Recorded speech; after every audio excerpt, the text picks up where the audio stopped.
ចាសួស្តីអ្នកទាំងអស់គ្នាអញ្ចឹងថ្ងៃនេះផងដែរនាងខ្ញុំសូមនាំអារម្មណ៍អ្នកទាំងអស់គ្នាទៅតាមដានស្ដាប់នៅព័ត៌មានរបស់កញ្ញាអបសុគន្ធកញ្ញានិងលោកឈុនសវណ្ណរាជដែលជាខូចនៅក្នុង The Voice Cambodia អញ្ចឹងហើយយើងទៅមើលពួកគាត់ទាំងអស់គ្នានៅក្នុងខូបកំណត់របស់កញ្ញាសុគន្ធនីសា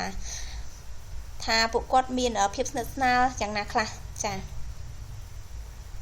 កញ្ញាអបសុគន្ធកញ្ញានិងលោកឈុនសវណ្ណរាជត្រូវបានគេចាត់ទុកថាគឺជាដៃគូស័ក្តិសមបំផុតប្រចាំផលិតកម្មរស្មីហងមាសដែលបច្ចុប្បន្ននេះត្រូវបានអ្នកគាំទ្រជាច្រើនស្ទើរតែទូទាំងប្រទេសកំពុងតែសង្ស័យពីទំនាក់ទំនងយ៉ាងស្អិតរមួលរវាងអ្នកទាំងពីរពីព្រោះថា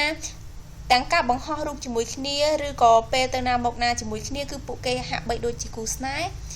នឹងគ្នាដូច្នោះដែរគឺជាក់ស្ដែងនៅក្នុងខូបកំណត់របស់កញ្ញាសុគន្ធនីសានេះតែផ្ទាល់តែម្ដងគឺពួកគេមានការគៀកកោយនឹងគ្នាស្អិតរមួតជាខ្លាំងដូចជាគូសង្សារថ្មីថ្មោងដែលមានស្នេហាស្អិតរមួតនឹងគ្នាអញ្ចឹងដែរ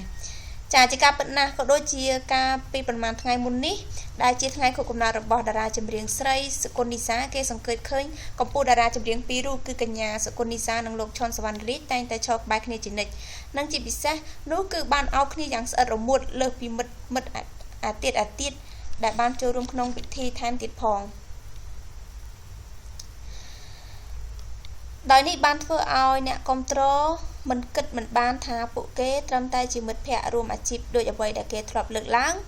ឬក៏មានអ្វីលើសពីនេះដោយអ្វីដែលអ្នកគាំទ្របានសង្ស័យកន្លងមកថាពួកគេកំពុងបង្កាត់ភ្លើងដោយមិនចង់ឲ្យអ្នកគាំទ្រដឹងវាគឺជារឿងពិតប្រាកដឬក៏យ៉ាងណានោះយើងក៏មិនទាន់ដឹងដែរពីព្រោះថាទាំងការការពារទាំងឈរក្បែរជាប់រហូតថែមទាំងកាយវិការសម្ដែងចេញពិតជាដៃគូស្នេហ៍ដែលគេផ្អែមល្ហែមដាក់គ្នាយ៉ាងច្បាស់ហើយអ្នកគាំទ្រក៏សង្ឃឹមថានឹងបានលើដំណឹងល្អរបស់ពួកគេក្នុងពេលឆាប់ខាងមុខផងដែរចា៎ហើយនេះគឺជារូបរបស់អ្នកទាំងពីរដែលយើងមើលទៅហាក់ដូចជាគូស្នេហ៍ថ្មីថ្មោងអញ្ចឹងពួកគេបាន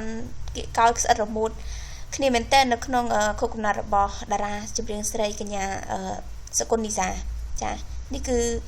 មុខបសនេះគឺជាកញ្ញាអបសុគន្ធកញ្ញាឯលោកឈុនសវណ្ណរាជគឺពាក់មុខបខ្មៅដែលយើងមើលឃើញពីចំហៀងនេះចានេះគឺជារូបរបស់គេទាំងពីរនាក់ចាហើយនៅក្នុងខូបកំណត់របស់កញ្ញាសុគន្ធនីសាមើលទៅគឺមានភាពសប្បាយរីករាយមែនទែនហើយបើយើងក្រឡេកមើលទៅលោកឈុនសវណ្ណរាជក៏ដូចជាកញ្ញាសុគន្ធនីសាសំទោសគឺកញ្ញាអបសុគន្ធកញ្ញាគឺពួកគាត់នៅតែមានភាពស្និទ្ធស្នាលនឹងគ្នាមើលទៅហាក់ដូចជាគូស្នេហ៍មែនទែនចាដែលធ្វើឲ្យប្រិយមិត្តក៏ដូចជាទស្សនិកជនមិនគិតមិនបានថាពួកគេនេះគឺជាគូស្នេហ៍ពិតប្រាកដនឹងគ្នាយ៉ាងជាក់ច្បាស់ចាហើយនេះគឺជារូបរបស់ពួកគេគឺមានភាពស្និទ្ធស្នាលក៏ដូចជាផ្អែមល្ហែមមែនទែនចាចឹងបើយើងចង់ដឹងថាយ៉ាងណាទៀតនោះយើងនឹងតាមដានស្ដាប់នៅព័ត៌មានក្រោយៗទៀតចាសូមអរគុណសម្រាប់ការតាមដានស្ដាប់នៅព័ត៌មានរបស់ Channel នេះខ្ញុំបើសិនជាចង់បាននៅព័ត៌មានថ្មីប្លែកៗតាក់ទងនឹងតារាក៏ដូចជាសុខភាពសូមជួយ Subscribe របស់ Channel នាងខ្ញុំនៅខាងក្រោមដែលមានឈ្មោះថា Channel ចង់ដឹងចាសូមអរគុណ